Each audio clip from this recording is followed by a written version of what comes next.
Días, buenos días. Voy a repasar ahora una de las cosas que, bueno, no estaba dentro del contenido, pero vi que en el examen os preguntaba un poco del tema de la voz, de la oración, que es la voz activa y la voz pasiva. Lo estuvimos viendo durante las clases normales o presenciales, pero quizá quedaron en el aire algunas dudas y para asegurarnos y repasarlo, porque es un tema, un contenido importante, estaría bien, bueno, pues este vídeo para repasar. Vale, distinguimos, como ya vimos, de dos tipos de voces, que por un lado está la activa. La activa consiste simplemente en expresar que una acción está sucediendo, ¿no? Hay un sujeto, por ejemplo, en esta oración vemos que es el mecánico, ¿vale? Que es el que hace la acción. Mientras que luego tenemos el objeto, que es el complemento directo, que es el que sufre la acción, ¿vale? Reparo el coche. El coche sería el objeto directo y está sufriendo la acción de reparar por parte del mecánico, ¿vale? Y el verbo está en voz activa, es decir, yo lo llamo el verbo normal y corriente, es decir, un verbo conjugado simple, ¿vale? Bien, ¿qué pasa en la pasiva? La pasiva simplemente es un mecanismo en la cual la misma oración, ¿vale? Es la misma oración, el mismo significado, sin embargo, yo le cambio el foco de interés a lo que sufre, no a quien hace la acción, ¿vale? Por eso veis aquí que el complemento directo de repente nos pasa a sujeto, ¿vale? Pero sigue siendo paciente, es decir, sigue sufriendo la acción, ¿vale? El sujeto sufre la acción. Sin embargo, al reajustar esta oración activa a una oración pasiva hay cambios, no solamente la ubicación del sujeto, de complemento directo a sujeto, sino también el verbo. Fijaos, le ponemos, al estar en voz pasiva, le ponemos el verbo ser más participio. El verbo con el significado, reparar, pasa a participio. Por ejemplo, fue reparado. De reparó pasa a fue reparado. Cuidado, muy importante, un fallo muy típico, que cuando pasamos de activa a pasiva cambiamos el tiempo. Pues no, si está en pasado, el verbo pasivo también está en pasado, fue y no es. No es lo mismo decir el mecánico repara el coche que perdón, el coche es reparado por el mecánico, ¿vale? Cambias el tiempo.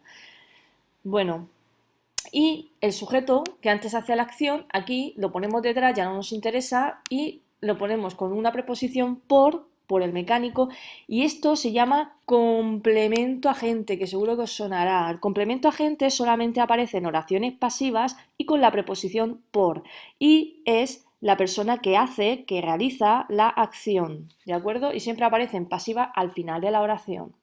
Aquí tenéis pues un esquema que he sacado de una imagen de esos cambios, ese reajuste.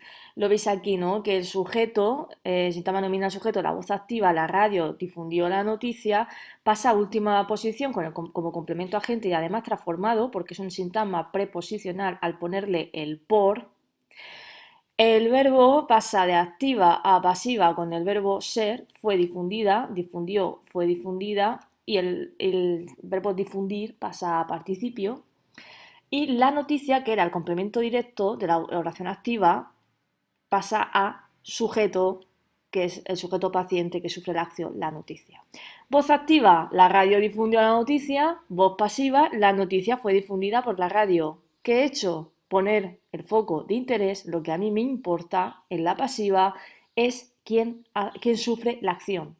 ¿Vale? Esa es la diferencia.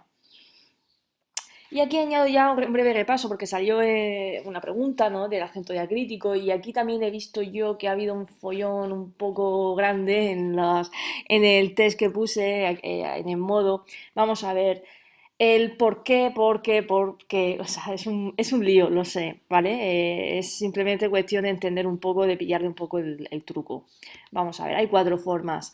¿Por qué? Este es el más fácil, es pregunta. Normalmente aparece con signos de interrogación y me pregunta por qué, una causa. Por ejemplo, ¿por qué no vienes a casa? Va separado y con acento la E. ¿Por qué? Junto y sin acento. Es la respuesta a esa pregunta anterior, ¿no? Es la respuesta al por qué, al... Perdón, aquí parece que debería estar sin espacio, pero bueno. Bueno, no quiero porque es muy tarde ya, ¿vale? Esto es la respuesta. ¿Por qué? Va todo junto.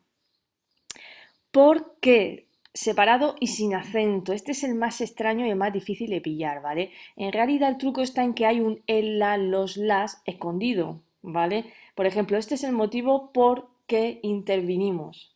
por el que intervinimos y por el cual intervinimos, ¿vale? Le he omitido el él, ¿vale? Esta es un poquillo más liosa, ¿vale? Hay que pillar el truco. Y el por qué sustantivo, ¿vale? Es la causa, sinónimo de causa, ¿vale? No me dijo el porqué de su enfado, ¿vale? Con el artículo, además, solemos ponerlo con el porqué. Y por eso os he dicho, digo, aquí debería llevar o sea, quitar el espacio, ¿no? Aplicación de causa-respuesta al porqué. Yo quería decir el por qué literalmente este, ¿no? Pero bueno, sí que es cierto que debería ser este también, ¿no? Sustantivo, sinónimo de causa, ¿vale? Repasando, ¿por qué? Este es pregunta. ¿Por qué? Respuesta de la anterior pregunta. Porque en realidad es un causal y equivale a por el que o por el cual. Y el por qué, todo junto y con acento, es un sustantivo y se escribe el por qué, la causa, ¿vale?